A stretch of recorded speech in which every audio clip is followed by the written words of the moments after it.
Hello everyone. आज हम लोग डेप्रिसिएशन का कुछ न्यूमेरिकल्स करने वाले हैं। तो लास्ट वीडियो में हमने ये देखा था कि डेप्रिसिएशन का ओवरऑल कॉन्सेप्ट क्या होता है। तो स्टार्ट करते हैं कुछ न्यूमेरिकल्स से। तो लास्ट टॉपिक हमने एंड किया था मेथड्स ऑफ रिकॉर्डिंग डेप्रिसिएशन। ठीक है, हमने एंड किया था मेथड्स ऑफ रिकॉर्डिंग डेप्रिसिएशन पे। अब इससे पहले हम लोग ये देख चुके हैं कि डेप्रिसिएशन कितने मेथड से क्या होता है, चार्ज होता है। ठीक है, यानी कि डेप्रिसिएशन को चार्ज करने का दो मेथड होता है, एक स्ट्रेट लाइन मेथड और एक डब्ल्यू मेथड। वैसे तो कई सारे मेथड हैं डेप्रिसिएशन कैलकुलेट करने के, लेकिन यहाँ पे आपको दो ही मेजरली पढ़ना है। अब इसमें जो चार्ज करने का, चाहे वो स्ट्रेट लाइन मेथड से हो, ठीक है, चाहे वो स्ट्रेट लाइन मेथड से हो, चाहे वो डब्ल्यू मेथड से हो, यानी रिटर्न डाउन वैल्यू मेथड से हो, इस दोनों मेथड को हम लोग यहाँ अप्लाई कर सकते हैं, ये फर्स्ट मेथड और सेकेंड मेथड से। यानी कि दो तरीके से इन सभी को रिकॉर्डिंग किया जा सकता है, एक by charging to asset account और एक by creating provision for depreciation account. ठीक है, अब स्टार्ट करते हैं हम लोग कुछ क्वेश्चन से।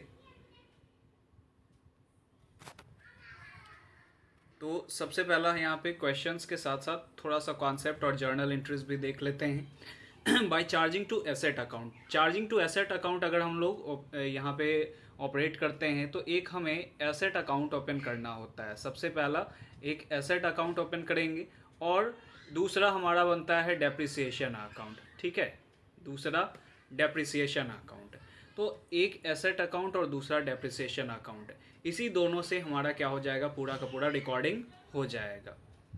अब इसमें है सबसे पहला कि अगर हम एसेट्स को परचेज कर रहे हैं तो एसेट्स परचेज करने के लिए हमारे पास क्या एंट्री हो जाएगा, asset account debit, asset account debit to bank या फिर वेंडर अकाउंट। कैश में खरीद रहे हैं तो बैंक, और यहाँ पे अगर क्रेडिट में है तो वेंडर अकाउंट। ठीक है, अब यहाँ पे ये बात ध्यान में रखना है कि जो भी एसेट का हिस्टोरिकल कॉस्ट होगा उसे हम रिकॉर्ड करेंगे, है ना। हिस्टोरिकल कॉस्ट का मतलब पुट टू यूज़ तक जितने खर्च आ रहे हैं, जो भी परचेस किया गया वो कॉस्ट ऑफ एसेट तो होगा, इंक्लूडिंग इंस्टॉलेशन और फ्राइट, जो भी पुट टू यूज़ तक जो खर्च हुए ये सभी रिकॉर्ड करेंगे। फिर उसके बाद अब ये देखो है क्या कि थोड़ा सा भी हम लोग क्विकली ये काम करते हैं, और जब हम लोग लेजर पे आएंगे तो लेजर से ऑटोमेटिकली आप डिराइव कर सकते हो जर्नल एंट्रीज भी। ठीक है, ऐसे प्रॉपरली आपको समझ में ना भी आए, और अगर आप पहले से आप पढ़े हुए हो थोड़ा सा, जैसे आपने 11th में पढ़ रखा है या फिर आप पहली बार पढ़ रहे हो, तो यहाँ पे जर्नल एंट्रीज में थोड़ा सा आपको दिक्कत हो सकता है अगर आप पहली बार पढ़ रहे हो तो, क्योंकि इसमें एग्जैक्टली फिगर्स नहीं दिए गए, है ना। वो हम लोग आगे अभी ही पढ़ेंगे, अभी पढ़ेंगे लेजर जब बनाएंगे, डेप्रिसिएशन का जब लेजर बनेगा, जब क्वेश्चंस आएगा तो ऑटोमेटिकली आपको समझ में आने लगेगा। ठीक है, तो हम लोग एसेट्स परचेज करते हैं तो asset account debit to vendor account है, ये हो गया, या बैंक अकाउंट। अब है अगर हम क्या कर रहे हैं, डेप्रिसिएशन रिकॉर्ड कर रहे हैं, तो डेप्रिसिएशन साल के अंत में लगता है ना, ईयर के एंड में लगेगा डेप्रिसिएशन। तो साल के अंत में हम क्या करेंगे, depreciation account debit to asset. Depreciation हमारे लिए एक्सपेंस है इसीलिए वो डेबिट हुआ, एसेट हमारा घट रहा है इसी के वजह से क्रेडिट हुआ, और उसी टाइम अंत में ही क्या हो जाएगा, साल के अंत में ही वो जो डेप्रिसिएशन है वो हमारा एक्सपेंस है, इसीलिए वो प्रॉफिट एंड लॉस अकाउंट में चार्ज हो जाता है। ठीक है, यानी प्रॉफिट एंड लॉस अकाउंट में चला जाता है, प्रॉफिट एंड लॉस अकाउंट में हमारा वो डेबिट साइड चला जाता है। ठीक है, और बैलेंस शीट की बात रही तो बैलेंस शीट में वो कहाँ जाएगा, तो जो भी बैलेंस शीट में हमारे पास एसेट्स रहते हैं, चाहे जैसे फर्नीचर पे लगा तो फर्नीचर का जो भी अमाउंट है, जैसे मान लेते हैं फर्नीचर 10,000 का है, उस पर 1,000 का डेप्रिसिएशन लगा, तो 1,000 हम उसमें से क्या करेंगे, माइनस कर देंगे, और उसके बाद फिर बाहर लिखेंगे डेट इज़ 9,000। ठीक है, ये 9,000 हो गया। तो डेप्रिसिएशन को कैसे शो किया हमने, फर्नीचर में से डेप्रिसिएशन को हमने क्या किया, माइनस कर दिया। ठीक है, ये बैलेंस शीट का काम हो गया। अब अगर हम क्या कर रहे हैं, प्रोविज़न क्रिएट कर रहे हैं। ठीक है, अगर प्रोविज़न क्रिएट करते हैं तो प्रोविज़न के लिए हमें क्या करना पड़ेगा, यहाँ पे प्रोविज़न है क्या, प्रोविज़न फॉर डेप्रिसिएशन अकाउंट, या फिर इसे एक्यूमुलेटेड डेप्रिसिएशन अकाउंट भी कहते हैं। अब है क्या कि अब डेप्रिसिएशन चार्ज करने के लिए मशीनरी अकाउंट का यूज़ नहीं किया जा रहा है, एक separate provision for depreciation account का यूज़ किया जा रहा है, जिसे एक्यूमुलेटेड डेप्रिसिएशन भी कहते हैं। एक्यूमुलेटेड का मतलब क्या हो गया, एक्यूमुलेट होना, डेप्रिसिएशन उसमें जमा हो रहा है। तो आप ये समझ लो कि एक गुल्लक है डेप्रिसिएशन के नाम का, अब उसमें ही डेप्रिसिएशन का जो अमाउंट है वो क्या हो रहा है, जमा होते जा रहा है। और एसेट का जो अकाउंट था, एसेट एज इट इज़ दिख रहा है, एसेट में अब कोई कमी नहीं आ रहा है, एसेट डिक्रीज नहीं हो रहा है। अब वहाँ पे एसेट ओरिजिनल कॉस्ट पे ही दिखेगा। ठीक है, अब यहाँ पे आगे हम लोग देखते हैं इसका जर्नल एंट्री क्या हो जाएगा। अगर हम एसेट्स परचेस करेंगे तो ये तो एसेट के अकाउंट में ही गया, asset account debit to bank या फिर वेंडर अकाउंट। अब डेप्रिसिएशन हम फर्नीचर के अकाउंट या जो भी एसेट होते हैं एसेट के अकाउंट में नहीं चार्ज कर रहे हैं बल्कि प्रोविजन में चार्ज कर रहे हैं। तो depreciation account debit to provision for depreciation account. और अब वही डेप्रिसिएशन हमारा क्या हो जाता है, एक्सपेंस है, तो साल के अंत में depreciation profit and loss account में चला गया, सेम जैसे अभी कॉन्सेप्ट था। नेक्स्ट है बैलेंस शीट में इसका क्या ट्रीटमेंट होगा। तो बैलेंस शीट में इसका क्या हम ट्रीटमेंट करेंगे कि बैलेंस शीट में हमें दो काम कर सकते हैं हम यहाँ पे। एक तो या तो प्रोविज़न फॉर डेप्रिसिएशन को हम लोग लाइबिलिटी साइड में शो कर दें, और दूसरा काम है हम यहाँ पे कर सकते हैं कि जो भी एसेट है उस एसेट्स में से हम क्या करें, प्रोविज़न माइनस कर दें। दो काम कर सकते हैं, दोनों में से कोई भी कर सकते हैं। या तो एसेट को ओरिजिनल कॉस्ट पर लिखें और प्रोविज़न को लाइबिलिटी साइड लिख दें, या तो एसेट्स जो भी ओरिजिनल कॉस्ट है और उसमें से प्रोविज़न माइनस करके फिर बाहर लिख दें। ये हम दोनों में से कोई एक काम कर सकते हैं। अब चलते हैं पहले एग्जाम्पल पे हम लोग कि क्या है पहला एग्जाम्पल। अच्छे से क्वेश्चन को पढ़ते हैं, क्वेश्चन में क्या बोला गया। क्वेश्चन में बोला गया कि messrs Singhania and brothers purchased a furniture for 5 lakh. ठीक है, यहाँ पे क्या हो गया, यहाँ पे प्लांट परचेज किया गया कितने का, 5 लाख का, on 1 April 2017 and spent 50,000 on it's installation. 5 lakh का सामान खरीदा गया, प्लांट खरीदा गया और उसमें 50,000 और एक्स्ट्रा लगे इंस्टॉलेशन को। अब यहाँ पे इंस्टॉलेशन जो है वो चार्जेस क्यों लगा, क्योंकि हमने प्लांट परचेज किया, तो प्लांट के ही खर्च में यहाँ पे क्या हो जाएगा, ये आ जाएगा। ठीक है, फिर है सैल्वेज वैल्यू। तो सैल्वेज वैल्यू किसे कहते हैं, सैल्वेज वैल्यू का मतलब क्या हो गया कि जो भी एस्टिमेटेड लाइफ रहता है, अब पहले वीडियोस में मैंने ये आपको क्लियर किया है सैल्वेज वैल्यू क्या होता है, या रेसिडुअल वैल्यू क्या होता है, या स्क्रैप वैल्यू क्या होता है। तो अब यहाँ पे क्या हो गया कि एक पर्टिकुलर एस्टिमेटेड लाइफ है, जो भी हम एसेट्स परचेज कर रहे हैं, फिक्स्ड एसेट्स परचेज कर रहे हैं, आज हमने परचेज किया तो आज ही एस्टिमेट हम लोग कर लेंगे कि इसका एक लाइफ क्या है। तो अगर सपोज यहाँ पे जो एस्टिमेटेड यूजफुल लाइफ दे रखा है ये 10 ईयर्स दे रखा है कि 10 साल तक ये क्या होगा, हमारे काम आएगा। 10 साल के बाद इसका जो वैल्यू है वो कितना हो जाएगा, वो बोल रखा है 10,000 हो जाएगा। यानी ये 5 लाख और 50,000, 5,50,000 का जो प्लांट है उसका वैल्यू 10 साल के अंत में कितना हो जाएगा, 10,000। इसी को सैल्वेज वैल्यू या स्क्रैप वैल्यू या फिर रेसिडुअल वैल्यू कहते हैं, जो एस्टिमेटेड यूजफुल लाइफ के एंड में होता है। ठीक है, अब जैसे हमने क्या किया, एसेट परचेज किया, तो उसके लिए एंट्री क्या देंगे, plant account debit to bank account 5 lakh. अब उसके साथ क्या हुआ, इंस्टॉलेशन का भी खर्च आया, तो plant account debit to bank account, ये प्लांट का ही खर्च है, तो एक कंबाइंड एंट्री भी हम लोग दे सकते हैं, plant account debit to bank account 5,50,000। ठीक है, लेकिन अब यहाँ सेपरेट सेपरेट हमने दिया तो दोनों के नरेशन में ये शो हो रहा है कि किस किस चीज़ों का पैसा गया है। नेक्स्ट यहाँ पे और क्या बातें बोली गई, अब आगे देखते हैं कि ये इसमें रेट ऑफ डेप्रिसिएशन नहीं दे रखा है। अच्छा, इस क्वेश्चन में रेट ऑफ डेप्रिसिएशन नहीं दे रखा है। अगर वो बोलता है कि 10%, 5% जो भी लग रहा है तो हम एसेट्स पे डायरेक्ट लगा लेते, लेकिन अब हमें यहाँ पे ये इन्फॉर्मेशन दे रखा है और फिर बोल रहा है record the journal entries and draw a plant account and depreciation account for first 3 years. 3 साल के लिए बनाने के लिए बोल रहा है। ठीक है, स्ट्रेट लाइन मेथड से बनाने के लिए बोल रहा है। तो स्ट्रेट लाइन मेथड में आपको मैंने बताया था क्या हो जाता है, तो स्ट्रेट लाइन मेथड में हर साल एक ही अमाउंट से डेप्रिसिएशन चार्ज होता है, उसमें डेप्रिसिएशन का अमाउंट चेंज नहीं होता है। तो अब जैसे यहाँ पे पहले हम लोग लेजर पढ़ लेते हैं, लेजर के थ्रू अगर आप यहाँ पे जर्नल देखोगे तो ज़्यादा अच्छे से समझ में आएगा।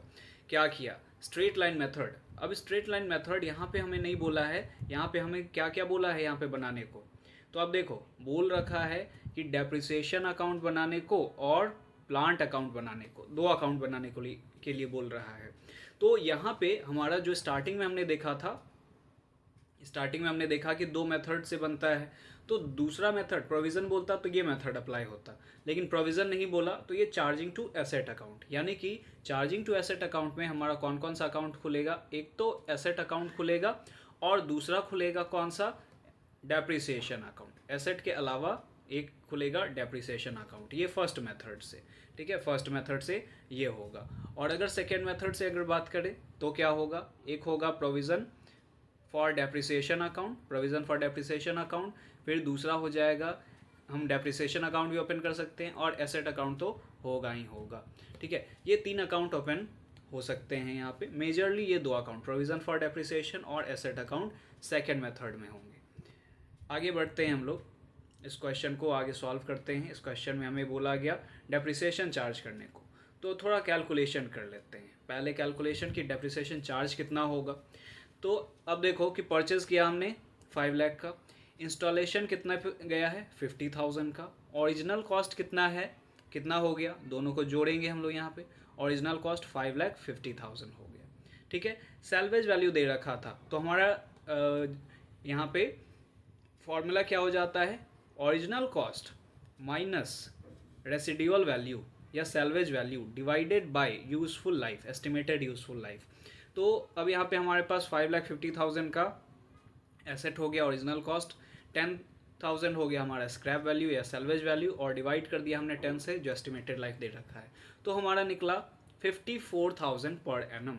यानी हर साल जो डेप्रिसिएशन चार्ज होगा स्ट्रेट लाइन मेथड से वो कितना चार्ज होगा, 54,000। तो आ गया हमारा 3 साल के लिए हमें बनाना था। तो चलिए हम लोग देखते हैं 3 साल के लिए कैसे प्लांट अकाउंट को बनाएंगे। तो सबसे पहला हमने क्या किया, प्लांट परचेज किया, तो plant account debit to bank account, to bank account, ये इंस्टॉलेशन एक्सपेंस गया, और ये गया हमारा क्या, जो परचेज प्राइस था, किस डेट को, 1 अप्रैल 2016। साल के अंत में डेप्रिसिएशन लगता है, तो पूरा का पूरा साल जैसे हमारा बीता, तो अब आ गया 31 मार्च 2017, ठीक है। अब यहाँ पे ये बातें ध्यान में रखनी है, क्योंकि ये हमारा क्या हो गया, पूरा का पूरा साल का डेप्रिसिएशन चार्ज हुआ 12 मंथ्स का, ठीक है। यहाँ पे 12 मंथ्स का ये डेप्रिसिएशन क्या हो गया, चार्ज हो गया, इसीलिए 54,000 गया हमारा डेप्रिसिएशन।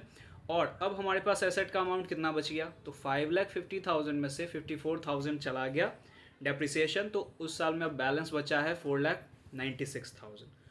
4,96,000 ट्रांसफ़र हो गया ये अगले साल, ये तो क्लोज़ किया हमने 31 मार्च 2017, अगले ही दिन ये ट्रांसफ़र हो जाएगा ना, 1 अप्रैल 2017। अच्छा, इससे पहले इसी ईयर का अगर हम देखें तो क्या करेंगे डेप्रिसिएशन अकाउंट में, तो डेप्रिसिएशन अकाउंट में सीधा सीधा हमारा काम है यहाँ पे कि हमने प्लांट पे डेप्रिसिएशन चार्ज किया, तो depreciation account debit to plant account 31 March 2017 को 54,000, और साल के अंत में इसे हमें कहाँ ट्रांसफ़र करना रहता है, तो प्रॉफिट एंड लॉस अकाउंट में ट्रांसफ़र करना रहता है, तो उसी डेट को यहाँ पे by profit and loss account 54,000। Depreciation का अकाउंट इस साल का क्लोज, क्या किया हमने 54,000 से प्लांट को डेप्रिसिएशन चार्ज किया और वही प्रॉफिट एंड लॉस अकाउंट में ट्रांसफ़र कर दिया, ठीक है। अब आ जाते हैं हम लोग फिर से सेकेंड ईयर पे। सेकेंड ईयर हमारा हो गया, ये ओपन हुआ 2017 1 अप्रैल, ये ट्रांसफ़र हो गया यहाँ पे 4,96,000। अब हमें क्या करना है, अब हमें यहाँ पे चार्ज करना है डेप्रिसिएशन फिर साल के अंत में, यानी 31 मार्च 2018। ये 17 का था, 17 से लेके पूरा 18 तक ये लगा, स्ट्रेट लाइन मेथड से लग रहा है तो हमारा पूरा ही लगेगा 54,000। फिर उसके बाद फिर से बैलेंस जो बच गया 4,42,000, माइनस कर दिया हमने 4,96,000 में से 54,000 को, तो ये हमारे पास बच गया 4,42,000, ठीक है।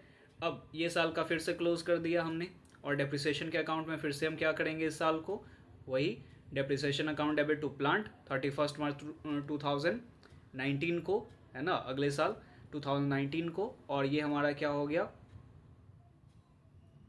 क्लोज हो जाएगा, सॉरी 2019 ये नहीं है, 2018 है, ये ईयर हमारा 2018 है, तो 2018 को हमने चार्ज कर दिया, ये हो गया, है ना, थोड़ा कन्फ्यूज़न हो जाता है, छोटा है थोड़ा इसके वजह से। तो अब यहाँ पे आप समझ लो कि ये तो हो गया इस साल का 2018 का हो गया, 2017 और 18 का हो गया हमारा। अब फिर से यहाँ पे आ जाते हैं प्लांट अकाउंट में। तो प्लांट अकाउंट में क्या हो गया, प्लांट अकाउंट में आप देखो ये 4,42,000 जो ट्रांसफ़र हुआ, ये ट्रांसफ़र हो जाएगा अगले डेट को 1 अप्रैल 2018 को हो गया।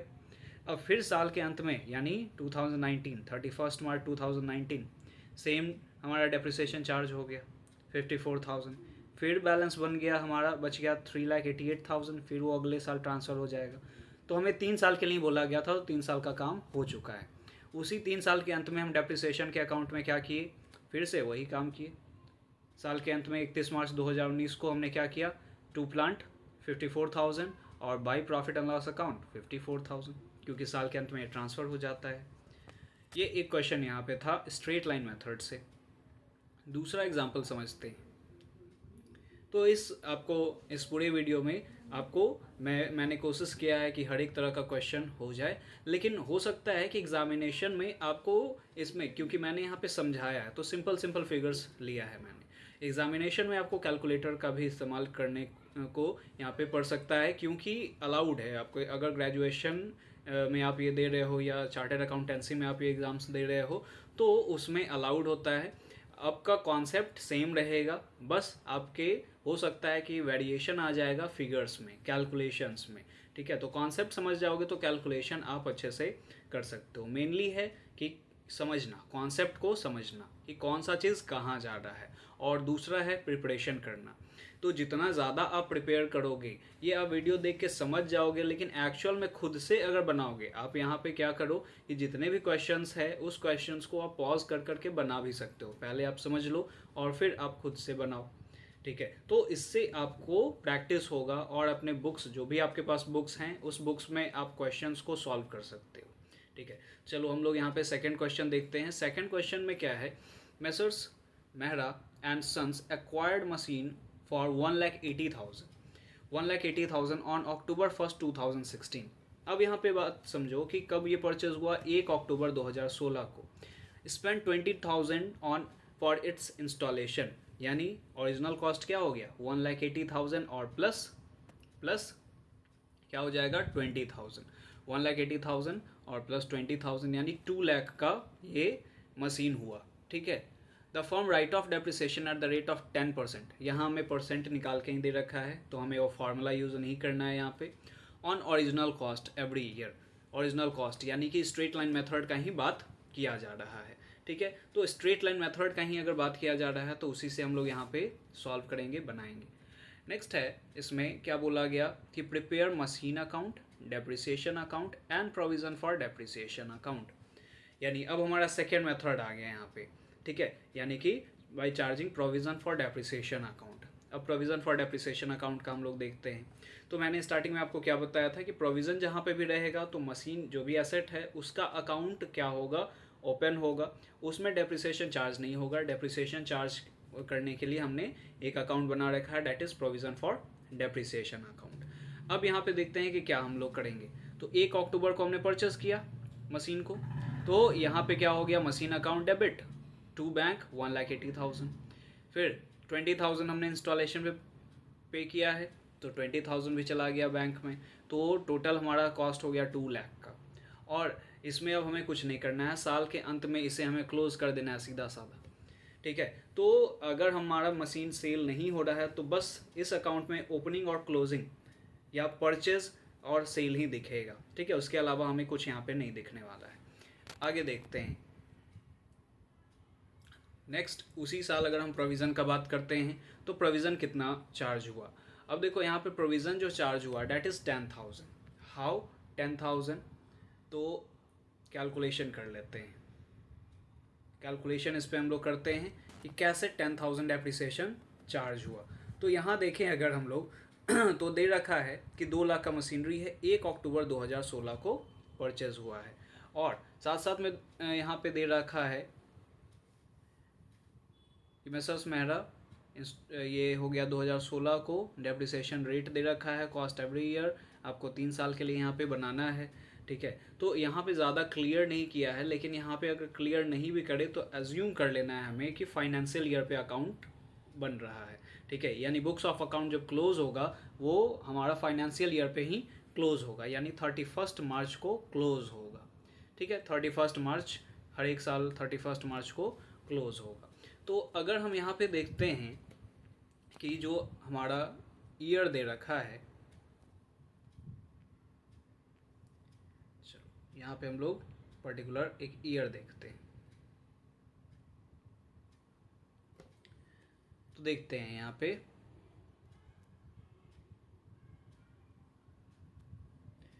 कि हमारा 2016 परचेस कब हुआ, 2016 1 अक्टूबर को, ठीक है, 1 अक्टूबर को परचेज हुआ। हमारा जो ईयर है वो क्लोज होगा 31 मार्च 2017, है ना। यहाँ पे कब क्लोज होगा, 2017 को क्लोज होगा। तो अगर हम पीरियड देखें कि कितने महीने के लिए अब डेप्रिसिएशन चार्ज होगा, इससे पहले जो हमारा कैलकुलेशन होगा वो कब होगा, यानी कि फाइनेंशियल ईयर स्टार्ट कब हुआ होगा, 1 अप्रैल 2016 को स्टार्ट हुआ होगा, है ना। 2016 को यहाँ पे स्टार्ट हुआ होगा हमारा, और इसके मिड में परचेज हुआ है, 1 अक्टूबर को परचेज हुआ है, ठीक है, 1 अक्टूबर को परचेज हुआ है हमारा। तो 1 अक्टूबर को परचेज हुआ है, तो यहाँ से यहाँ तक का अगर हम पीरियड कैलकुलेट करें तो कितना हो गया, अक्टूबर 1 है तो पूरा अक्टूबर काउंट होगा, अक्टूबर, नवंबर, दिसंबर, जनवरी, फरवरी एंड मार्च, कितना महीना हो गया, 1 2 3 4 5 6 महीना हो गया। अब अगर हमें डेप्रिसिएशन कैलकुलेट करना है तो हमारे पास यहाँ पे क्या है, 2 लाख का क्या था, जो मशीन था हमारा। अब 2 लाख का जो मशीन है उसका हम लोग यहाँ पे देखते हैं कि रेट क्या दे रखा था, तो रेट दे रखा है 10%, तो 2 लाख का 10%। चलिए, तो हम लोग अगर देखते हैं इसे कैलकुलेट करें, 2 लाख का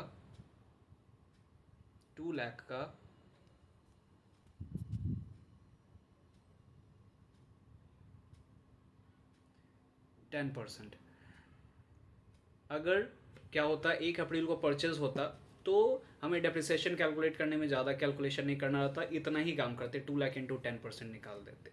लेकिन हमारा क्या हो रहा है, मिड में परचेज हुआ है, तो जितने समय तक बिजनेस में वो मशीन रहा है, ठीक है, उतने ही समय का डेप्रिसिएशन चार्ज होगा। तो मशीन तो रहा हमारे बिजनेस में 6 महीना ना अभी फ़िलहाल, 1 अक्टूबर से लेकर 31 मार्च तक 6 महीना, तो हमें 6/12 कर लेना है, जितने भी महीने रहेगा वो देख लेना है। अब जैसे 9 मंथ रहा तो 9/12, है ना, 3 मंथ्स रहा तो 3/12 कर लेना है। तो इससे हमें निकल जाएगा जो डेप्रिसिएशन है वो निकलेगा कितना, ये निकल गया 10,000 रुपीज़, ठीक है, 10,000 रुपीज़ हमारा डेप्रिसिएशन निकल गया। ये डेप्रिसिएशन क्या हुआ, 6 महीने का है। अगर पूरे साल का डेप्रिसिएशन होगा तो हमें क्या करना होगा, ये हटा देना है ये फिगर, सीधा सीधा 2 लाख का 10% यानी 20,000, 6 मंथ का है तो 10,000, पूरे साल का है तो 20,000।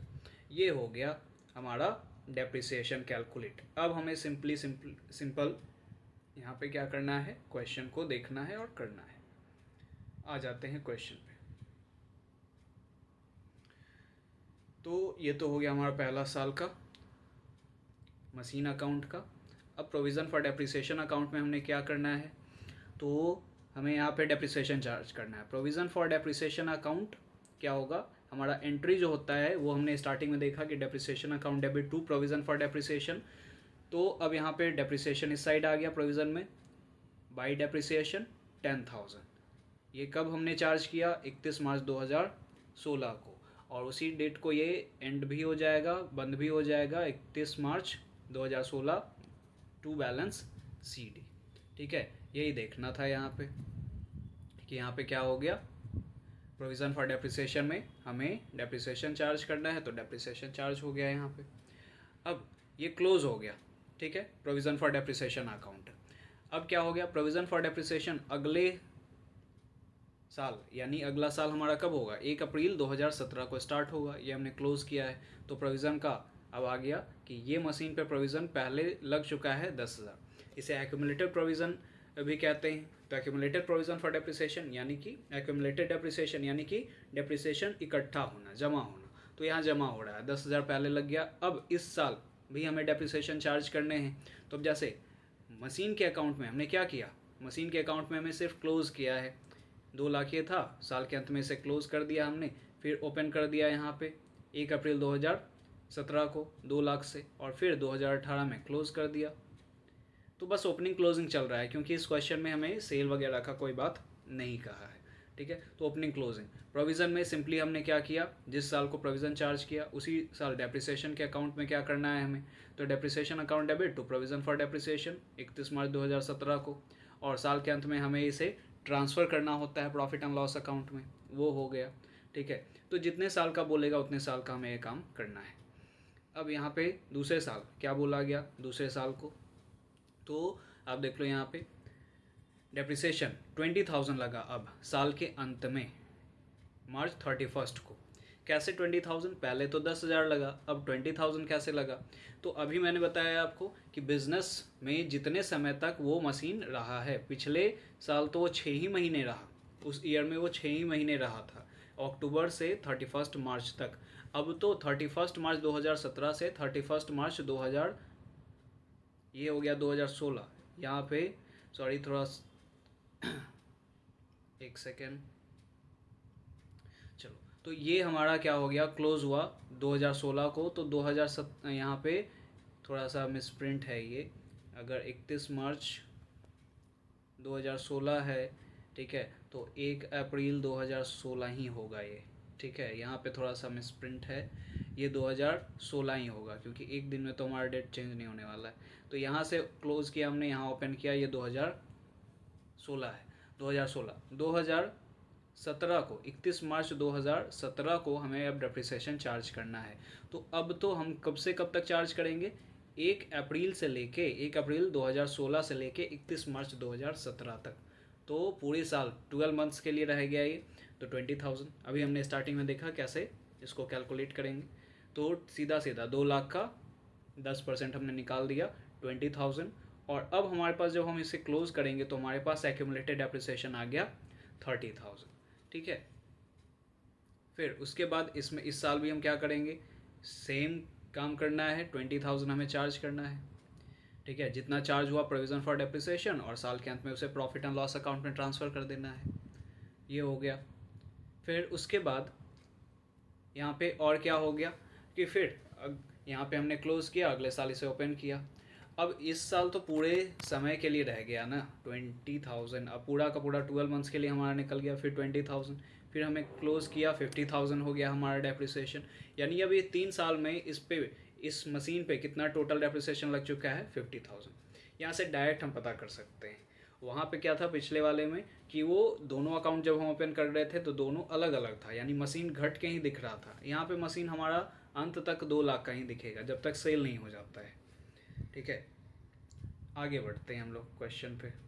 थर्ड एग्जाम्पल देखो है क्या कि अब एक वीडियो में ये मैंने डाल तो दिया है इतने सारे तरह के क्वेश्चंस, लेकिन हर तरह का क्वेश्चन आप एक साथ अगर पढ़ोगे तो कन्फ्यूज़न बहुत ज़्यादा हो जाएगा। तो आप एक एक क्वेश्चन के बीच में आप ब्रेक भी लो, आप समझो उस कॉन्सेप्ट को, उस तरह के कई क्वेश्चंस को आप पहले सॉल्व करो, उसके बाद आप दूसरा एग्जाम्पल तीसरा एग्जाम्पल देखो। क्योंकि डेप्रिसिएशन ऐसा टॉपिक है और इसमें इतने सारे कैलकुलेशन है, इतने सारे अकाउंट्स हैं कि एक वीडियो में मैंने पुट कर दिया है इसमें एग्जांपल्स डाल के, लेकिन सहूलियत के लिए आपको ये मैंने यहाँ पे डाल दिया है कि अलग अलग बार बार खोजना ना पड़े हर तरह का क्वेश्चन, इसीलिए एक ही वीडियो में मैंने कोशिश किया है कि मैं डाल दूँ।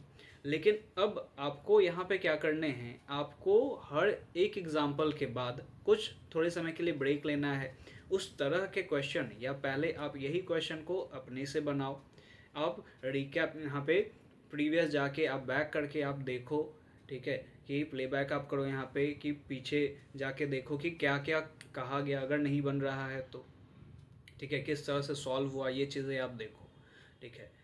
तो इस तरह से आपको फिर समझ में आएगा, अदरवाइज़ हेक्टिक लगने लगेगा, ये क्लियर बात है ना, लेंदी लगने लगेगा, हेक्टिक लगने लगेगा डेप्रिसिएशन। लेकिन स्टेप बाय स्टेप अगर आप चलोगे तो फिर कोई हेक्टिक यहाँ पे आपको नहीं लगेगा। आ जाते हैं थर्ड एग्जाम्पल पे। तो थर्ड एग्जाम्पल पे हमारा क्या बोला गया कि messrs Sahni enterprises acquired printing machine for 40,000 का एक मशीन परचेज़ किया गया ऑन जुलाई 1 2017। अब फिर से हमारा परचेज़ किया गया है अब जुलाई, यानी मिड ऑफ द ईयर में परचेज़ किया गया है। तो अब डेप्रिसिएशन कैसे निकलेगा ये मैंने आपको बता दिया, ठीक है। यहाँ पे 40,000 का हमारे पास मशीन है और स्पेंड हुआ है उसके ट्रांसपोर्टेशन और इंस्टॉलेशन पे कितना, 5,000 रुपीज़। ठीक है, यानी मशीन का वैल्यू जो हो गया वो कितना हो गया 45,000 हो गया, 40 और plus 5। Another machine for 35,000 was purchase on January 1, 2016। एक पहला आपको बोला 1 जुलाई 2014 को, और दूसरा मशीन बोल रहा है 1 जनवरी 2016 को। ठीक है, दूसरा मशीन वो परचेज हुआ। फिर depreciation is charge at the rate of 20% on return down value method. अब हमारा थर्ड क्वेश्चन जो है वो रिटर्न डाउन वैल्यू मेथड है, यानी कि अब हमें एक तरह के डेप्रिसिएशन हर साल नहीं लगेंगे। डेप्रिसिएशन क्या होगा, धीरे धीरे हमारा क्या होगा, वो डाउन भी जाएगा। ठीक है, वो मशीन रिटर्न डाउन वैल्यू यानी घटे हुए पे अब प्राइस यहाँ पे डेप्रिसिएशन चार्ज होगा। तो ये डेप्रिसिएशन का रेट दे रखा है 20% ऑन WDV मेथड, और हमें प्रिंटिंग मशीन का अकाउंट बनाना है। ठीक है, हमें एक ही अकाउंट यहाँ पे बनाना है, और इसी में हमें देखना है कि डेप्रिसिएशन कैसे कैसे चार्ज हो रहा है। तो चलिए देखते हैं। सबसे पहला यहाँ पे अब परचेस किया गया है, तो हमने एंट्री क्या किया, यहाँ पे to bank printing machine account debit, to bank 40,000 और 5,000, टोटल हमारा कॉस्ट हो गया 45,000। अब हमें डेप्रिसिएशन चार्ज करना है। देखिए यहाँ पे कि 1 जुलाई को परचेस किया गया है, तो अब एंड होगा हमारा ईयर कब, 31 मार्च 2015। 1 जुलाई 2014 को परचेस किया गया है, तो 31 मार्च 2015 को ये खत्म होगा। तो अब जुलाई से लेके अगर हम मार्च तक का कैलकुलेट करें, तो अगर काउंट करो आप तो कितना हो जाएगा, जुलाई 1 जुलाई है तो पूरा जुलाई काउंट होगा।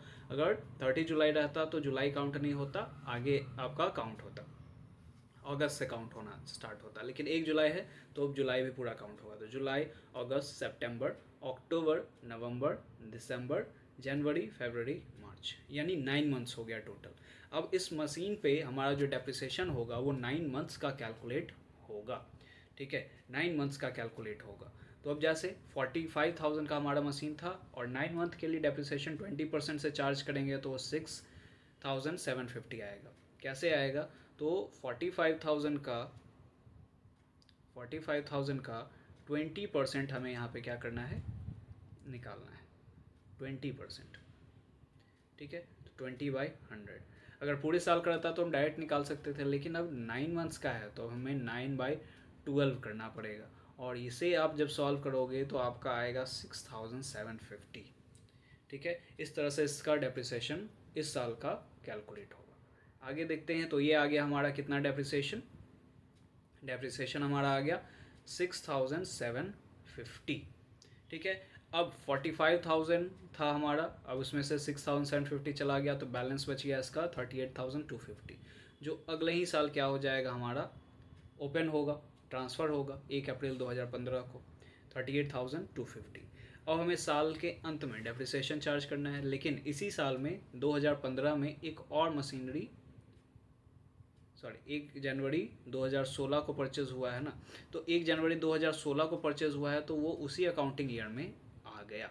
ठीक है, उसी अकाउंटिंग ईयर में आ गया, क्योंकि 31 मार्च 2016 हमारा क्या है, हमारा एंड है, और उसके पहले ही मशीनरी क्या हो चुका है, परचेज़ हो चुका है 1 जनवरी 2016।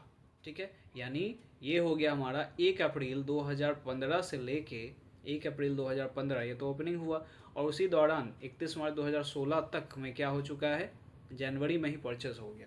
तो एक और मशीन आ गया हमारे पास 35,000।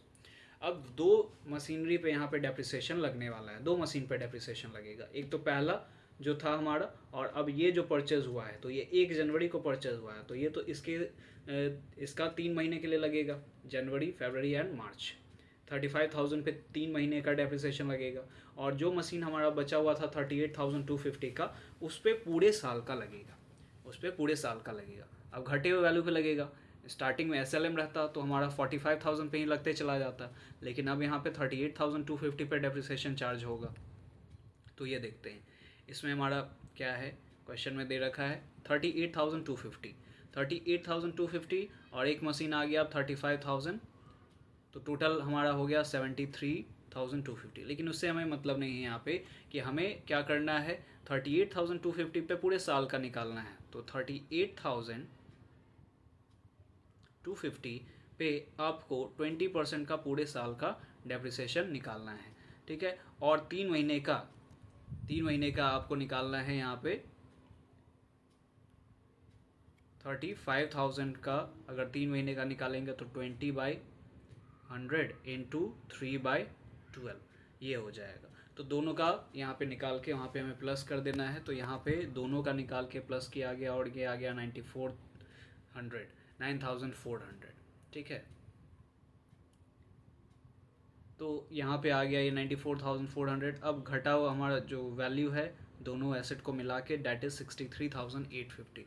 लेकिन आप जब भी क्वेश्चन बनाओगे तो आपको इसे और सॉर्ट कर लेना है। आप जैसे M1 इजी कैलकुलेशन के लिए M1 M2 कर सकते हो यहाँ पे भी, ठीक है। यहाँ पे आप ये जैसे मशीनरी आया था इसको M2 कर लो, ये स्टार्टिंग में जो था इसे M1 कर लो। यहाँ डेप्रिसिएशन M1 पे चार्ज हो रहा है, यहाँ डेप्रिसिएशन में आप इनर कॉलम में लिख सकते हो M1 पे कितना लगा, M2 पे कितना लगा, ठीक है। M1 M2 पे कितना लगा, फिर बैलेंस आप देख सकते हो कि M1 का कितना बैलेंस बचा, M2 का कितना बैलेंस बचा। तो यहाँ तो 63,850 अब सीधा लिख दिया गया। अब थर्ड ईयर का हमारा डेप्रिसिएशन चार्ज होगा। तो थर्ड ईयर का डेप्रिसिएशन WDV पे जो चार्ज हुआ दैट इज़ 2000, ये हो गया 20,000 ऑफ 63,850। तो 63,850 अब तो होल ईयर के लिए दोनों का निकलेगा। तो ये 20% इसका निकला 12,770, ठीक है। ये आ गया आपका 12,770 और उसके बाद हमारा ये बैलेंस बचा कितना 51,080, ठीक है। अब ये फिर ट्रांसफ़र हो जाएगा अगले साल। इसी तरह से हमारा ट्रांसफ़र होगा, आगे चलते रहेगा। ये हो गया आपका रिटर्न डाउन वैल्यू मेथड का एक क्वेश्चन। अब हम लोग देख लेते हैं डिस्पोजल ऑफ एसेट। तो डिस्पोजल ऑफ एसेट का मतलब होता है सेल करना। लेकिन अभी जो क्वेश्चन हम लोग देखेंगे विदाउट मेंटेनिंग डिस्पोजल अकाउंट देखेंगे कि अगर हमें सेल करना है तो जब सेल करेंगे तो bank account debit to asset, asset गया, पैसा आया यहाँ पे। For transfer of balance in asset account, ठीक है। एसेट अकाउंट में हमें यहाँ पे क्या करना है, बैलेंस ट्रांसफ़र करना है, ठीक है। तो asset account debit to profit and loss account, और लॉस के केस में हमारा क्या हो जाएगा, profit and loss account to asset account. और ये हमारा क्या, in case however provision for depreciation has been use, तो प्रोविजन फॉर डेप्रिसिएशन यूज़ हो रहा है तो provision for depreciation to asset transfer करना पड़ेगा, ठीक है। ये कैसे होगा ये हम लोग देखते हैं। तो देखते हैं ये question. RS limited purchased a vehicle for 4 lakh, ठीक है। 4 लाख का परचेज किया गया है एक vehicle. After 4 years its salvage value estimated at 40,000। Salvage value दे रखा है। To find out the amount of depreciation to be charge every year based on straight line basis and so as how the vehicle account would appear for 4 years assuming it sold at for 40,000 at the end when depreciation is charged to asset account and provision for depreciation account is maintained। यानी दोनों case हमें देखना है इस same question में। Machine purchase किया गया, यहाँ पे व्हीकल परचेस किया गया है 4 लाख का और उसका सैल्वेज वैल्यू दे रखा है और हमारा दे रखा है यहाँ पे कि आफ्टर, अच्छा एक हमारा एस्टिमेटेड लाइफ दे रखा है 4 ईयर, तो इससे हमें डेप्रिसिएशन तो निकल जाएगा, ठीक है। स्ट्रेट लाइन बेसिस पे ही बनाने बोल रहा है और दोनों मेथड से हमें इस क्वेश्चन में बनाने के लिए बोल रहा है। तो इस क्वेश्चन में आपको रिकैप हो जाएगा दोनों मेथड्स। तो ये हम लोग देखते हैं दोनों मेथड्स कैसे कैसे बनेगा। चलिए, तो सबसे पहला ये मेथड है हमारा चार्ज टू एसेट अकाउंट वाला। तो चार्ज टू एसेट हमने मशीन परचेस किया है, व्हीकल परचेस किया है 4 लाख का। तो फर्स्ट ईयर में इसमें क्योंकि ईयर नहीं दे रखा है तो first year, second year, third year, fourth year इस तरह से हम लोग यहाँ पे मेंशन करेंगे, ठीक है। तो फर्स्ट ईयर को हमने परचेस किया है बैंक टू बैंक, ये हो गया। डेप्रिसिएशन इसका 90,000, कैसे 90,000 डेप्रिसिएशन गया, तो 90,000 कैसे डेप्रिसिएशन गया, तो अब अगर हमें फार्मूला लगाना हो तो फार्मूला क्या लगाएंगे। 4 लाख था हमारा कॉस्ट ऑफ एसेट, 4 लाख में से सैल्वेज वैल्यू माइनस करेंगे डैट इज़ 40,000 और डिवाइड कर देना है 4 से। तो ये आ गया 3,60,000 डिवाइडेड बाय 4, तो ये आ जाएगा 90,000। ठीक है, यहाँ पे साल के अंत में ये डेप्रिसिएशन हमारा लग गया 90,000। अब बैलेंस बचा 3,10,000, जो अगले साल क्या हो जाएगा, ट्रांसफ़र हो जाएगा। फिर साल के अंत में हमें फिर से डेप्रिसिएशन लगाना है 90,000, क्योंकि स्ट्रेट लाइन मेथड से सेम ही लगता है। और फिर हमें यहाँ क्या कर देना है, फिर बैलेंस निकाल लेना है 2,20,000। फिर वो ट्रांसफ़र हो जाएगा थर्ड ईयर में, और फिर थर्ड ईयर के एंड में हमें डेप्रिसिएशन लगा देना है 90,000, और फिर हमें बैलेंस निकाल लेना है, डैट इज़ 1,30,000, और फिर 1,30,000 ट्रांसफ़र हो जाएगा अगले साल। यहाँ तक तो ये कॉमन ही चल रहा था, ठीक है। अब हो क्या गया कि फोर्थ ईयर के एंड में मशीन तो बिकेगा, ठीक है। अब मशीन यहाँ पे बिकेगा, वो 50,000 रिकवर्ड होगा उसका रेसिडुअल वैल्यू। तो अब ये चार्ज हुआ। अब इस साल के अंत में ना बिक रहा है, तो अंत तक तो डेप्रिसिएशन चार्ज होगा। यहाँ थोड़ा सा मिस प्रिंट हो गया है कि 99,000 लिखा गया है, लेकिन ये 90,000 ही होगा, क्योंकि डेप्रिसिएशन हर साल हमारा 90,000 लग रहा है। तो डेप्रिसिएशन 90,000 लगा। अब मशीन का वैल्यू कितना है, ये व्हीकल का वैल्यू कितना है, 1,30,000। डेप्रिसिएशन पूरे साल का लगा 90,000। वैल्यू कितना बच गया इसका, 1,30,000 माइनस 90,000, कितना बचा, 40,000 वैल्यू बच गया। और बिक कितने में रहा है मशीन, ये व्हीकल 50,000 में बिक रहा है। तो फ़ायदा हो या नुकसान हुआ। तो आज के डेट में वैल्यू इसका हो गया 40,000 और बिक रहा है 50,000 में, तो फ़ायदा हुआ, तो बेनिफिट हुआ, प्रॉफिट हुआ। तो ये इस साइड आ जाएगा to profit and loss account, profit on vehicle 10,000 का, ठीक है। और दूसरे मेथड से अगर हम लोग यहाँ पे इस क्वेश्चन को बनाएं तो क्या होगा कि व्हीकल अकाउंट पे 4 लाख हमने लिखा, और ये तो सिर्फ इस अकाउंट में जब प्रोविज़न अकाउंट मेंटेन होगा तो व्हीकल का अकाउंट यानी एसेट का अकाउंट बस ओपन होगा, क्लोज होगा, और जिस दिन सेल होगा बस उस दिन उसका काम होगा। तो प्रोविज़न में ही हमारा डेप्रिसिएशन क्या होगा, चार्ज होगा। इस साल हमने परचेस किया और साल के अंत में क्लोज हो गया, ठीक है। उसी तरह से अगले साल ये फिर से ओपन हुआ और फिर से क्लोज हो गया 4 लाख पे, फिर से ओपन हुआ, फिर से क्लोज हो गया ये, और फिर ये ओपन हुआ फोर्थ ईयर में, और अब यहाँ पे बिकेगा, ठीक है। तो उससे पहले हम लोग डेप्रिसिएशन देख लेते हैं इसमें, प्रोविज़न फॉर डेप्रिसिएशन में क्या क्या हुआ। प्रोविज़न फॉर डेप्रिसिएशन में अब देखो यहाँ पे प्रोविज़न फॉर डेप्रिसिएशन में पहले साल कितने का डेप्रिसिएशन लगा, 90,000 का। एसएलएम से लग रहा है तो वो हमारा एक ही जैसा लगेगा। साल के अंत में इसे हमने क्लोज किया, ठीक है, फर्स्ट ईयर। उसके बाद अब हमारा क्या हो जाएगा, फिर साल के अंत में हमें यहाँ पे इसे ओपन करना है, एक्यूमुलेटेड डेप्रिसिएशन 90,000, फिर इस साल डेप्रिसिएशन लगा इस पर 90,000, और फिर ये क्लोज हो गया कितने पे, एक्यूमुलेटेड डेप्रिसिएशन 1,80,000। फिर वो ट्रांसफ़र हुआ अगले साल 1,80,000 पे, और फिर उस साल डेप्रिसिएशन लगेगा साल के अंत में 90,000। फिर टोटल हमारा 2,70,000 अभी तक थर्ड ईयर तक लग चुका है। फिर से वो ट्रांसफ़र हो जाएगा, ओपन होगा, फिर उसके बाद उस पर डेप्रिसिएशन लगेगा 90,000, और अब तो इस समय बिक रहा है मशीन। तो अब जितना भी डेप्रिसिएशन लगा था वो क्या हो जाएगा, ट्रांसफ़र हो जाएगा मशीन के अकाउंट में। जिस टाइम भी बिकेगा उसे हमें ट्रांसफ़र कर देना रहता है मशीन अकाउंट में, जब प्रोविज़न फॉर डेप्रिसिएशन मेंटेन होता है तो इसे हमने ट्रांसफ़र कर दिया यहाँ पे, ठीक है। यहाँ पे provision for depreciation account debit to machine account या व्हीकल अकाउंट जो भी है, तो हमारा यहाँ पे प्रोविज़न ट्रांसफ़र हो गया। अब यहाँ पे सेम बात है कि 4 लाख का हमारा क्या था, 4 लाख का व्हीकल था, 3,60,000 अभी तक उस पर डेप्रिसिएशन लग चुका है, और अब हमारा वैल्यू जो एसेट है उसका वैल्यू 40,000 बचा, वो बिक रहा है 50,000 में, तो प्रॉफिट हो गया। तो प्रॉफिट एंड लॉस अकाउंट ये हमारा व्हीकल अकाउंट में हो गया, ठीक है। ये है इसमें दोनों मेथड से अगर हम बनाएं तो ये तो विदाउट मेंटेनिंग डिस्पोजल अकाउंट था।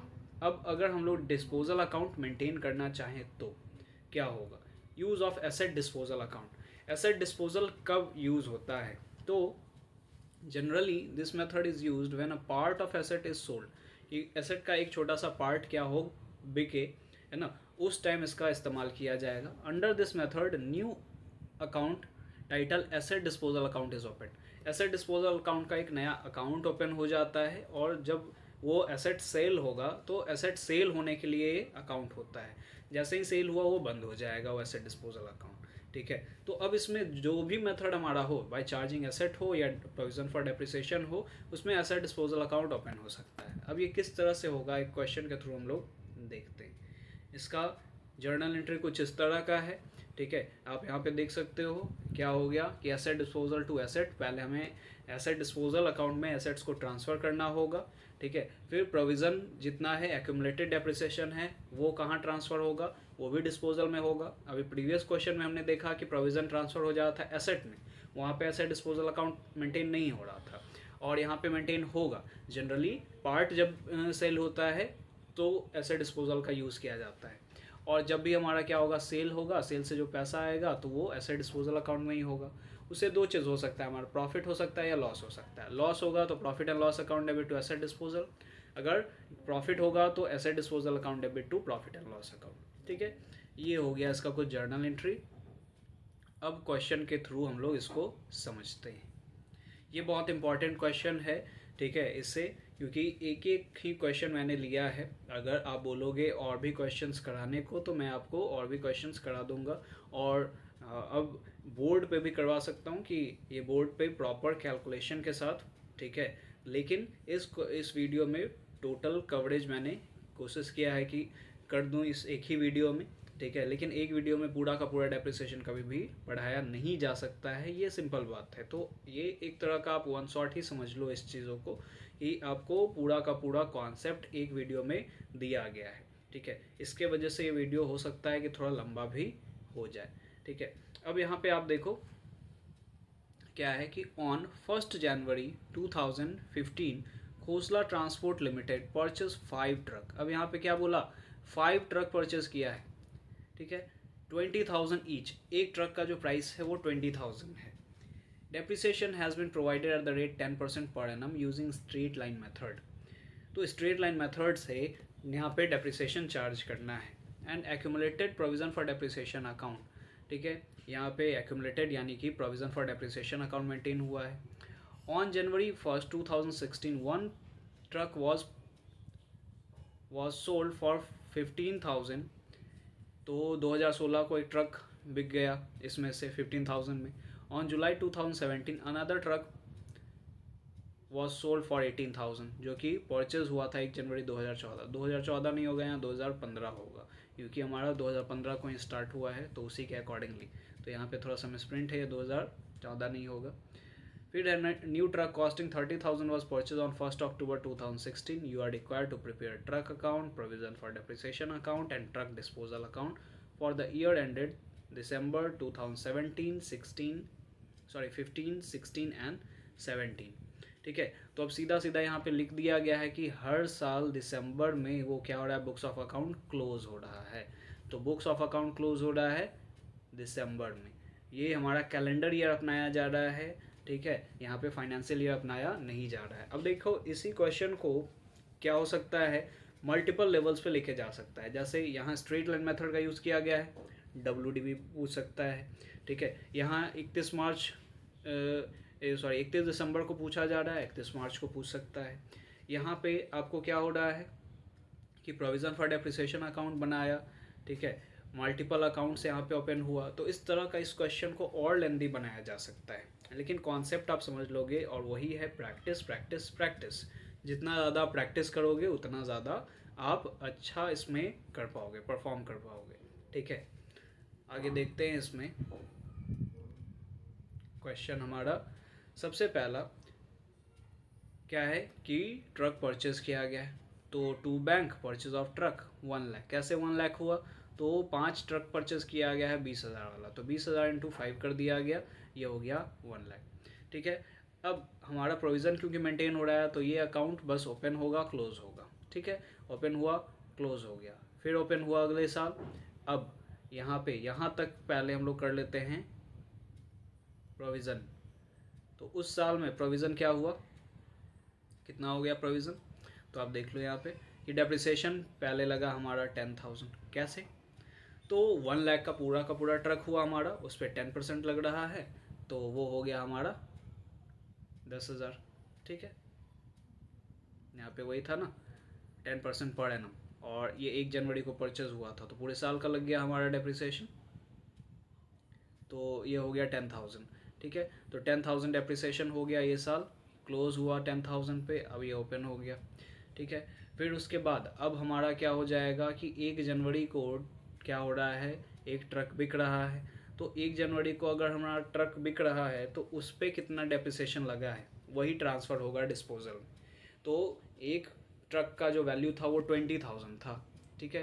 तो 20,000 का अब हमें यहाँ पे कैलकुलेट करना पड़ेगा रफ में वर्किंग नोट में कि 20,000 पे कितना लगा था। तो 10% इसका जो लगेगा वो हो जाएगा 2,000, इसीलिए 2,000 ट्रांसफ़र हो रहा है ट्रक डिस्पोजल अकाउंट में, ठीक है। 1 जनवरी को ट्रक डिस्पोजल में हम ट्रांसफ़र कर देंगे, ठीक है। ट्रक डिस्पोजल में क्या ट्रांसफ़र कर दिया हमने, प्रोविज़न ट्रांसफ़र कर दिया 2,000 का। और क्या ट्रांसफ़र होगा, और ट्रांसफ़र होगा हमारा मशीन, ये जो ट्रक है वो ट्रक ट्रांसफ़र हो जाएगा। ये 1 जनवरी को सेल हो रहा है तो इसमें से 20,000 वाले जो ट्रक हैं, एक जो ट्रक है वो क्या हो जाएगा, ट्रांसफ़र हो जाएगा ट्रक डिस्पोजल में। तो जो बिकने वाला है, सीधा सीधा आपको ये देखना है कि जो ट्रक, जो भी मशीन या एसेट्स बिकने वाले होंगे वो पूरा का पूरा उसका प्राइस जो है वो उठा के डिस्पोजल अकाउंट में डाल देना है। उस पर जितना डेप्रिसिएशन लगा है वो उठा के डिस्पोजल अकाउंट में डाल देना है। और वहीं पे अब क्या होगा, बिकेगा तो पैसा आएगा, प्रॉफिट होगा या लॉस होगा वहीं पे ऐसे डिस्पोजल अकाउंट में। तो यहाँ पे इस डिस्पोजल अकाउंट में आप देख लीजिए, यहाँ पे क्या मेंशन किया गया कि आपका जो मशीन था उसका वैल्यू तो ट्रक डिस्पोजल में वो ट्रांसफ़र हो गया, यहाँ पे ट्रक डिस्पोजल में, सॉरी,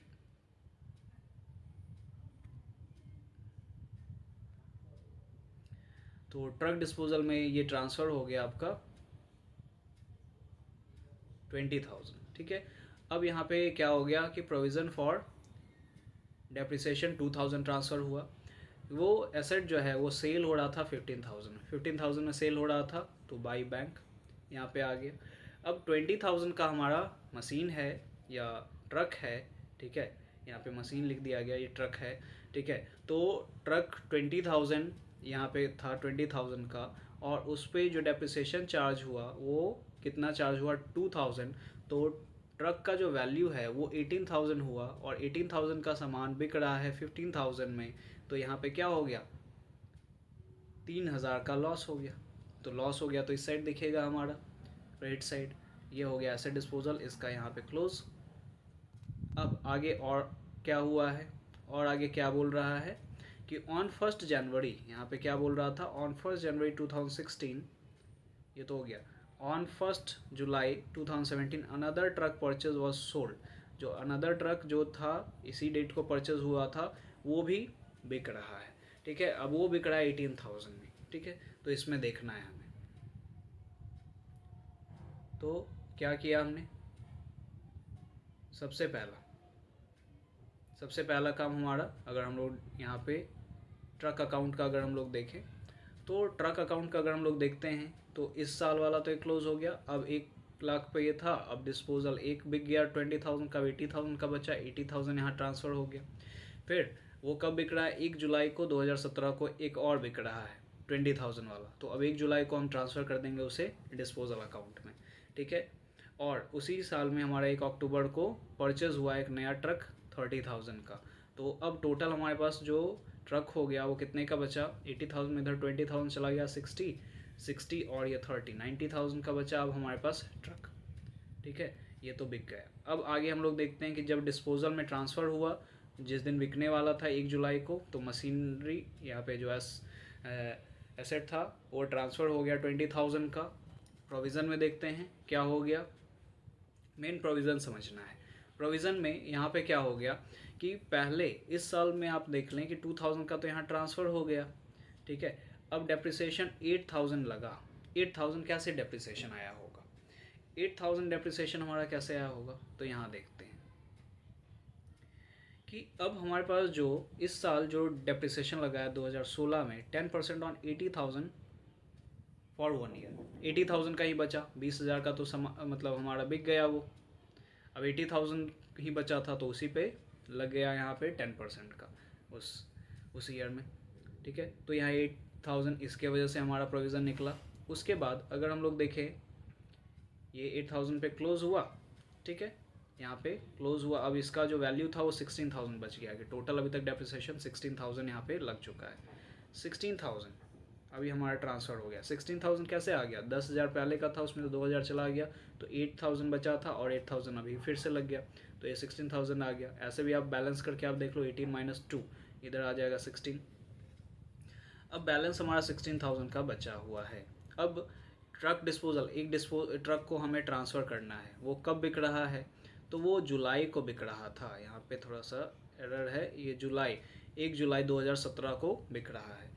अब फिर से वही काम करेंगे कि अभी तक हम इस पर डेप्रिसिएशन कितना लगा, इस पर कितना डेप्रिसिएशन लगा होगा। अब ये मशीन पे हमें कैलकुलेट करना पड़ेगा। अब देखो फर्स्ट ईयर से पहला साल, दूसरा साल, तो स्ट्रेट लाइन मेथड है तो दोनों साल वो एक ट्रक पे तो 2000 लग रहा था, तो दो साल का यहाँ पे 4000 हो गया। 4000 अब 1 जुलाई को बिक रहा है, तो अब आप यहाँ पे काउंट कर लो, जनवरी से लेके जुलाई 6 महीना आएगा, तो 6 महीना का वो कितना हो जाएगा, 1000 लगेगा। एक साल का 2000 लग रहा था, तो आधा महीने मतलब यहाँ पे 6 महीने का 1000 लगा, तो टोटल हो गया 5000। इसीलिए 5000 यहाँ पे क्या हो जाएगा, ट्रांसफ़र हो रहा है। ठीक है, इसीलिए 5000 क्या होगा, ट्रांसफ़र। इस पर 5000 कैसे लगा ये आपको समझ में आया, कैसे लगा एक बार फिर से देख लेते हैं।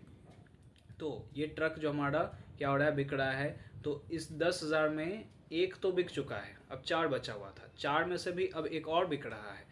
ठीक है, तो अब वो उस पर कितना लगा होगा, तो 2000 पहले साल, सेकेंड ईयर भी 2000 लगा होगा, और थर्ड ईयर में ये आधा साल ही रहा, हाफ ईयर ही रहा है, तो उस पर 1000 और लगा, तो 5000 अभी तक उस एसेट पे लग चुका है, तो 5000 ही क्या हो रहा है, ट्रांसफ़र होगा। ठीक है, 5000 यहाँ पे ट्रांसफ़र हो गया ट्रक डिस्पोजल में। ठीक है, अब यहाँ पे जो डेप्रिसिएशन लगेगा वो बचे हुए मशीन पे लगेगा, बचे हुए एसेट पे लगने वाला है। अब वो कैसे लगेगा वो हम लोग कैलकुलेट करेंगे। पहले कैलकुलेट कर लेते हैं इसका डिस्पोजल को क्लोज करते हैं। तो डिस्पोजल में ट्रांसफ़र हो गया 20,000 का एसेट, प्रोविज़न अभी तक कितना लग चुका था, 5000 लग चुका था। फिर उसके बाद वो बिक रहा है 18,000 में, तो 20,000 माइनस 5000 डेप्रिसिएशन, तो आज के डेट में उसका वैल्यू 15,000 है, और बिक रहा है 18,000 में, तो प्रॉफिट हो गया, तो प्रॉफिट आया तो इस साइड 3000 का। अब ये क्लोज हो गया, ये जैसे एसेट बिका ये क्लोज हो जाएगा, फाइनल हमारा डिस्पोजल। अब लास्ट बचा प्रोविज़न, लास्ट ईयर का प्रोविज़न हमें निकालना है बचे हुए एसेट्स पे। तो बचा हुआ एसेट क्या है, तो 2 एसेट बिक चुका है, 10 यहाँ पे 1 लाख में 20,000 का 2 एसेट जो था वो बिक चुका है, यानी कि 40,000 का बिक गया। तो अब 60,000 का हुआ हमारा एसेट बचा हुआ है, 60,000 का एसेट बचा, तो उस पर 10% लगा 6000। ठीक है, अब और क्या हम लोग यहाँ पे देखें कि 1000 का अभी डेप्रिसिएशन इस पे लगा था, जो एक मशीन जो बिक रहा था वो, और 750 अब जो मशीन एक नया परचेज हुआ था जो 3 महीने ही रहा। ठीक है, 3 महीने के लिए वो डेप्रिसिएशन, तो उस पर 750 निकला, तो टोटल हमारा इस साल का डेप्रिसिएशन 7,750 हो गया, जो हमारा फिर क्लोज हो जाएगा एक्यूमुलेटेड डेप्रिसिएशन 18,750। ये एक क्वेश्चन था आपका डिस्पोजल का और स्ट्रेट लाइन मेथड का। तो कोशिश किया है मैंने कि एक टॉपिक में मैं कवर कर दूं, लेकिन एक टॉपिक में कवर करना पॉसिबल नहीं है, या भी क्वेश्चंस बनाओगे तो आपको भी समझ में आएगा। ठीक है, तो फिर मैं एक वीडियो आगे अगर आप चाहोगे तो एक और वीडियो बोर्ड पे वो क्वेश्चन के साथ बनाऊंगा। ठीक है, लेकिन आप इतने ही क्वेश्चंस में आप प्रैक्टिस करो, लेकिन एक बात यहाँ पे ध्यान में रखना है कि एक ही बार में पूरा का पूरा वीडियो नहीं देखना है। एक ही बार में पूरा का पूरा वीडियो आप देखोगे तो पूरा का पूरा वीडियो आपका वेस्ट ही जाएगा, क्योंकि हर चीज़ें समझ में नहीं आने वाली हैं। ठीक है, आपको प्रैक्टिस करना पड़ेगा, आपको सॉल्व करने पड़ेंगे questions. Without solving you can not score more. ठीक है, तो आपको ये लेंदी लगने लगेगा, हार्ड टॉपिक लगने लगेगा, तो इसीलिए आप ब्रेक ले लेके एक एक एग्जाम्पल को ब्रेक ले लेके खुद से भी बनाओ। आप वीडियो को प्रीवियस यहाँ पे बैक जाके आप फिर से देखो, है ना, समझो इसको। आप डाउनलोड कर सकते हो, इस वीडियो को सेव कर सकते हो, ताकि आप बार बार इस चीज़ों को समझ सको। ठीक है, okay, thanks for watching, thank you everyone.